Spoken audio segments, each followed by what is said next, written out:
کیا ہے۔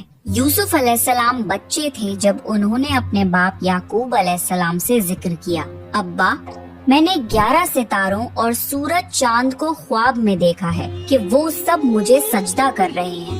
یعقوب علیہ السلام نے فرمایا کہ میرے بیٹے، اپنے اس خواب کا ذکر اپنے بھائیوں سے نہ کرنا، ایسا نہ ہو کہ وہ تمہارے ساتھ کوئی فریب کریں۔ شیطان تو انسان کا کھلا دشمن ہے۔ یعقوب علیہ السلام کو علم ہو گیا تھا کہ اللہ تعالیٰ یوسف علیہ السلام کو نبوت اور سرداری بخشیں گے۔ وہ یہ بھی جانتے تھے کہ یوسف علیہ السلام کے بھائی ان سے حسد کرتے ہیں، اس لیے انہوں نے اس خواب کو پوشیدہ رکھنے کو کہا۔ یوسف علیہ السلام کے 11 بھائی تھے۔ بنیامین ان کے سگے بھائی تھے جو ایک ہی ماں سے پیدا ہوئے تھے، باقی بھائی دوسری ماؤں سے پیدا ہوئے تھے۔ بنیامین یوسف علیہ السلام سے چھوٹے تھے اور وہ ان سے حسد نہیں کرتے تھے۔ باقی بھائی یوسف علیہ السلام سے کافی بڑے تھے اور وہ سب یوسف علیہ السلام سے چلتے تھے۔ یوسف علیہ السلام بہت چھوٹے تھے جب ان کی ماں کی وفات ہو گئی تھی، اسی لیے یعقوب علیہ السلام بن ماں کے چھوٹے بچوں کو زیادہ شفقت دیتے تھے۔ یہ دیکھ کر باقی بھائی ان سے جلتے تھے۔ یعقوب علیہ السلام کو یوسف علیہ السلام اور بنیامین سے زیادہ محبت تھی۔ یوسف علیہ السلام کے بھائیوں نے آپس میں دریافت کیا کہ ہمارے باپ یوسف اور اس کے بھائی سے زیادہ محبت کیوں کرتے ہیں، جبکہ ہم تو ایک طاقتور جماعت ہیں۔ ان کی حسد اور جلن اتنی بڑھ گئی کہ انہوں نے آپس میں مشورہ کیا اور یوسف علیہ السلام کو قتل کرنے کا منصوبہ بنا لیا۔ انہوں نے کہا، یوسف کو تو مار ہی ڈالو یا کسی نامعلوم جگہ پھینکاؤ تاکہ ہمارے والد کا رخ صرف ہماری طرف ہو جائے، بعد میں ہم توبہ کر لیں گے۔ ان میں سے ایک بھائی لاوی نے کہا، یوسف کو قتل تو مت کرو بلکہ اسے کسی کنویں میں ڈالاؤ کہ اسے کوئی آتا جاتا قافلہ اٹھا لے جائے۔ سب اس بات پر راضی ہو گئے۔ پھر سارے بھائی مل کے اپنے باپ یعقوب علیہ السلام کے پاس گئے اور بولے، آخر آپ یوسف کے بارے میں ہم پر اعتبار کیوں نہیں کرتے؟ ہم تو اس کے خیر خواہ ہیں۔ کل آپ یوسف کو ہمارے ساتھ بھیج دیجئے کہ خوب کھائے پیے اور کھیلے، اور اس کی حفاظت کے ہم ذمہ دار ہیں۔ یعقوب نبی نے فرمایا، اسے تمہارا لے جانا مجھے فکر میں رکھے گا اور مجھے یہ بھی ڈر لگا رہے گا کہ اسے کہیں بھیڑیا نہ کھا جائے۔ انہوں نے جواب دیا، ہم جیسی زوراور جماعت کی موجودگی میں بھی اگر اسے بھیڑیا کھا جائے تو ہم تو بالکل نکمے ہوئے۔ بیٹوں کے بار بار اصرار پر یعقوب علیہ السلام یوسف علیہ السلام کو اپنے بھائیوں کے ساتھ بھیجنے پر رضامند ہو گئے۔ اگلے دن سارے بھائی یوسف علیہ السلام کو لے کر چل دیے۔ راستے میں انہوں نے یوسف علیہ السلام کو خوب مارا پیٹا اور پھر ایک کنویں میں پھینک دیا۔ یوسف علیہ السلام کنویں میں ایک پتھر پر گرے اور وہ اس پر بیٹھ گئے۔ یوسف علیہ السلام کو یہ یقین نہیں آ رہا تھا کہ ان کے بھائیوں نے ان کے ساتھ ایسا کیوں کیا۔ اللہ تعالیٰ نے اس اندھیرے کنویں میں یوسف علیہ السلام پر وحی بھیجی اور انہیں دلاسا دیا کہ بہت جلد وہ اس کنویں سے نکل جائیں گے۔ یوسف علیہ السلام کو کنویں میں ڈالنے کے بعد وہ سب روتے ہوئے اپنے باپ کے پاس پہنچے اور کہنے لگے، ابا جی، ہم تو آپس میں دوڑ میں لگ گئے اور یوسف کو ہم نے سامان کے پاس چھوڑا تھا، بس اسے بھیڑیا کھا گیا۔ آپ ہماری بات نہیں مانیں گے پر ہم سچے ہیں۔ ثبوت کے طور پر وہ یوسف علیہ السلام کے کرتے پر جھوٹ موٹ کا خون لگا لائے تھے جو انہوں نے اپنے باپ کو دکھایا۔ یعقوب علیہ السلام نے فرمایا، یہ سچ نہیں ہے بلکہ تم نے اپنی طرف سے بات بنا لی ہے، بس صبر ہی بہتر ہے اور تمہاری بنائی ہوئی باتوں پر اللہ سے ہی مدد طلب کی جا سکتی ہے۔ یعقوب علیہ السلام نے فرمایا، بھلا بتاؤ وہ کیسا بھیڑیا تھا جو میرے بیٹے کو تو کھا گیا پر اس کے کرتے کو بالکل نہیں پھاڑا۔ بار بار پوچھنے پر بھی بھائیوں نے سچ نہیں بتایا۔ سفر کرتا ہوا ایک قافلہ آیا اور انہوں نے پانی کے لیے ایک شخص کو بھیجا۔ اس نے اپنا ڈول کنویں میں لٹکا دیا۔ یوسف علیہ السلام اس ڈول میں بیٹھ گئے۔ انہوں نے جب ڈول نکالا تو اس میں ایک خوبصورت لڑکا آیا۔ وہ خوش ہو گئے کیونکہ اس زمانے میں غلاموں کی تجارت ہوتی تھی۔ وہ قافلہ یوسف علیہ السلام کو اپنے ساتھ مصر لے گیا اور انہیں ایک معمولی قیمت پر غلام کے طور پر بیچ دیا۔ عزیز مصر نے اس خوبصورت بچے کو خریدا اور اپنی بیوی زلیخا کو تحفے میں پیش کیا اور فرمایا کہ اسے بہت عزت اور احترام کے ساتھ رکھو، بہت ممکن ہے کہ یہ ہمیں فائدہ پہنچائے یا ہم اسے بیٹا ہی بنا لیں۔ اس طرح یوسف علیہ السلام عزیز مصر کے یہاں پلے بڑھے۔ عزیز مصر نے یوسف علیہ السلام کو بیٹوں کی طرح رکھا۔ جب یوسف علیہ السلام بڑے ہوئے تو انہیں شاہی محل کی دیکھ بھال دے دی گئی۔ اللہ نے مصر کی سرزمین میں یوسف علیہ السلام کے قدم جما دیے اور انہیں علم سے نوازا۔ جب یوسف علیہ السلام جوان ہوئے تو جوانی کے ساتھ ان کے حسن میں بھی اضافہ ہوا۔ حسن یوسف واقعی بے مثال تھا۔ یوسف علیہ السلام اس دنیا کے سب سے خوبصورت شخص تھے۔ اللہ نے خوبصورتی کو 2 حصوں میں بانٹا۔ آدھا حسن اس پوری دنیا کی تمام مخلوق میں تقسیم کرا اور باقی آدھا حسن صرف یوسف علیہ السلام کو ہی دے دیا۔ سبحان اللہ، یہ ہے حسن یوسف۔ عزیز مصر کی بیوی زلیخا یوسف علیہ السلام کے حسن کو دیکھ کر فدا ہو گئی اور اس نے یوسف علیہ السلام کے ساتھ بدکاری کا ارادہ کیا۔ پھر اس نے اپنے محل میں یوسف علیہ السلام کو بہلانا پھسلانا شروع کر دیا۔ ایک رات زلیخا نے یوسف علیہ السلام کو سارے دروازے بند کر کے کہا، آئیے یوسف، میں نے یہ زیب و زینت آپ کے لیے کی ہے۔ یوسف علیہ السلام نے کہا، اللہ کی پناہ، یہ ناممکن ہے، میں ایسا نہیں کر سکتا۔ کیا میں اپنے مالک کی بیوی کے ساتھ بدکاری کروں جس نے مجھے اپنے بیٹوں کی طرح پالا؟ یہ بہت بڑا ظلم ہے۔ جب زلیخا ضد کرنے لگی تو یوسف علیہ السلام وہاں سے بھاگے۔ زلیخا ان کے پیچھے بھاگی اور دونوں دروازے کی طرف دوڑے۔ زلیخا نے یوسف علیہ السلام کا کرتا پیچھے سے کھینچ کر پھاڑ دیا۔ دروازے کے پاس ہی عزیز مصر دونوں کو مل گئے۔ زلیخا چونک گئی اور اپنی بات سے پلٹ گئی۔ کہنے لگی، جو شخص آپ کی بیوی کے ساتھ برائی کا ارادہ کرے اس کی سزا یہی ہے کہ اسے قید کر دیا جائے اور کوئی دردناک عذاب دیا جائے۔ یوسف علیہ السلام نے کہا، میں گنہگار نہیں بلکہ یہ ہی مجھے بہلا پھسلا رہی تھی۔ قبیلے کے ایک شخص نے مشورہ دیا کہ اگر یوسف کا کرتا آگے سے پھٹا ہوا ہو تو زلیخا سچی ہے اور یوسف جھوٹ بول رہا ہے، پر اگر کرتا پیچھے سے پھٹا ہو تو یوسف سچا ہے اور زلیخا جھوٹ بول رہی ہے۔ جب عزیز مصر نے دیکھا کہ یوسف علیہ السلام کا کرتا پیچھے سے پھٹا ہوا ہے تو وہ بول اٹھے، یہ تو عورتوں کی چال بازی ہے، بے شک تمہاری چال بازی بہت بڑی ہے۔ انہوں نے یوسف علیہ السلام سے کہا، یوسف، اس بات کو جانے دو اور زلیخا تم اپنے گناہوں کی توبہ کرو۔ عزیز مصر نے اس بات کو دبانے کی کوشش کی اور یوسف علیہ السلام کو اپنے گھر میں ہی رہنے دیا، لیکن پھر یہ بات شہر بھر میں پھیل گئی۔ عورتیں طرح طرح کی باتیں کرنے لگی۔ لوگ زلیخا کو تانے دینے لگے کہ عزیز مصر کی بیوی اپنے جوان غلام کو بہلانے پھسلانے میں لگی رہتی ہے۔ جب زلیخا تک یہ باتیں پہنچی تو اس نے سب کے لیے ایک دعوت کا انتظام کیا اور سب عورتوں کو بلایا۔ سب کے سامنے پھل رکھے گئے اور سب کو ایک چھری دی گئی۔ پھر زلیخا نے یوسف علیہ السلام کو حکم دیا کہ سب کے سامنے مجلس میں پیش ہوں۔ جب شہر بھر کی عورتوں نے یوسف علیہ السلام کو دیکھا تو ان کے حسن کو دیکھ کر اتنا کھو گئیں کہ پھلوں کی بجائے چھری سے اپنے ہاتھوں کو ہی کاٹ لیا اور انہیں پتہ بھی نہیں لگا، اور وہ سب بول اٹھی، یہ انسان تو ہرگز نہیں، یہ تو کوئی فرشتہ ہے۔ اس وقت زلیخا نے کہا، تو یہ ہے وہ جس کے لیے تم سب مجھے تانے دے رہے تھے۔ اس کے بعد شہر کی ساری امیر عورتیں یوسف علیہ السلام کی عاشق ہو گئیں اور ہر ایک کی خواہش تھی کہ یوسف علیہ السلام ان سے محبت کرے۔ انہوں نے ہر طریقہ اختیار کیا کہ وہ کسی طرح یوسف علیہ السلام کے ساتھ بے حیائی کر لیں۔ یوسف علیہ السلام نے اس سب سے پریشان ہو کر اللہ سے دعا کی، اے میرے پروردگار، جس بات کی طرف یہ عورتیں مجھے بلا رہی ہیں اس سے تو مجھے جیل خانہ پسند ہے، مجھے ان کے فریب سے دور کر دے۔ شہر بھر میں یہ بات پھیلتی چلی گئی۔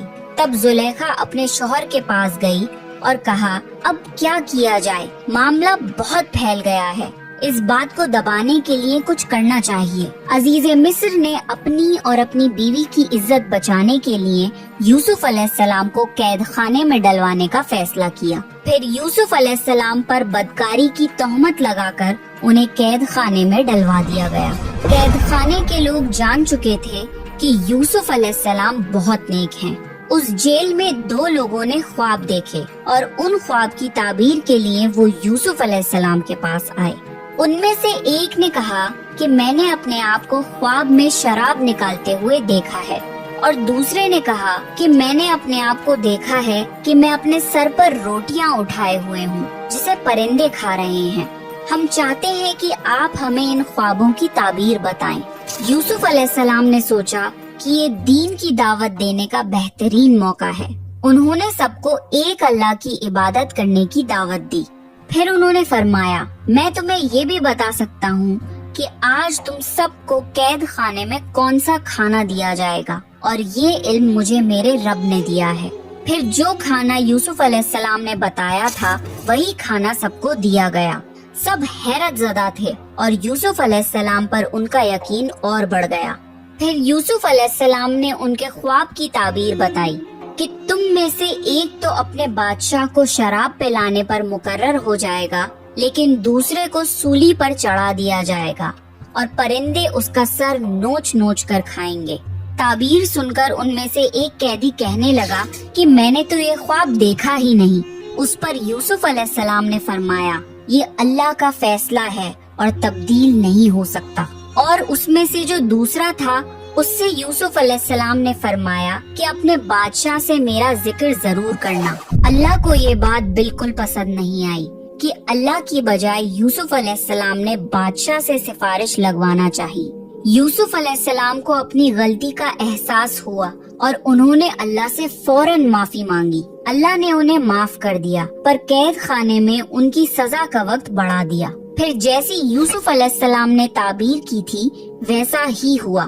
ان میں سے ایک کو پھانسی کی سزا دے دی گئی اور دوسرا بادشاہ کو شراب پلانے پر مقرر کر دیا گیا، لیکن وہ بادشاہ سے یوسف علیہ السلام کا ذکر کرنا بھول گیا، اور اس طرح یوسف علیہ السلام قید خانے میں 7 سال تک رہے۔ کسی کو یہ خبر بھی نہیں تھی کہ یوسف علیہ السلام قید خانے میں ہیں۔ کوئی ان کی سفارش لگانے والا یا قید خانے سے نکالنے والا نہیں تھا۔ ایک مدت بعد مصر کے بادشاہ نے ایک خواب دیکھا۔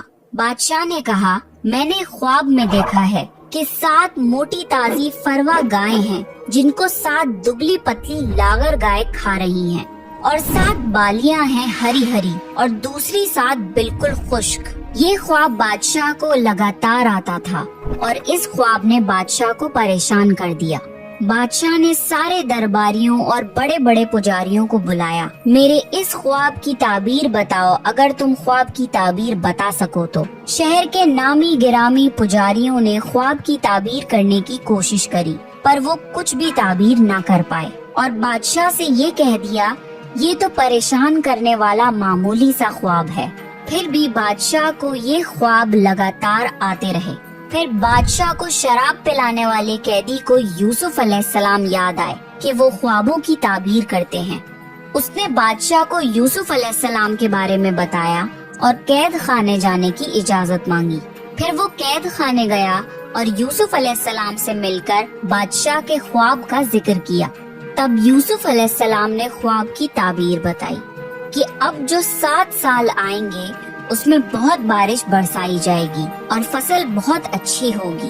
تم 7 سال تک لگاتار گیہوں بویا کرنا اور فصل کاٹ کر اسے بالیوں یعنی چھلکوں سمیت ہی رہنے دینا۔ اس کے بعد 7 سال نہایت سخت قحط کے آئیں گے، تب تم وہ ذخیرہ کیا ہوا گیہوں استعمال کرنا۔ یوسف علیہ السلام نے صرف خواب کی تعبیر ہی نہیں بتائی بلکہ اس کا علاج بھی بتایا۔ جب یہ بات بادشاہ کو بتائی گئی تو اس نے یوسف علیہ السلام کو قید سے رہا کرنے کا حکم دیا، لیکن یوسف علیہ السلام نے انکار کر دیا کیونکہ وہ کسی احسان کے تحت رہا نہیں ہونا چاہتے تھے بلکہ اپنی بے گناہی ثابت کرنا چاہتے تھے۔ یوسف علیہ السلام نے فرمایا، اپنے بادشاہ سے پوچھو کہ ان عورتوں کا حقیقی واقعہ کیا ہے جنہوں نے اپنے ہاتھ کاٹ لیے تھے۔ قاصد واپس آیا اور اس نے بادشاہ کو یوسف علیہ السلام کا جواب سنایا۔ بادشاہ بہت حیران ہوا کہ اگر کسی قیدی کو 7 سال قید میں رہنے کے بعد رہا ہونے کا موقع ملے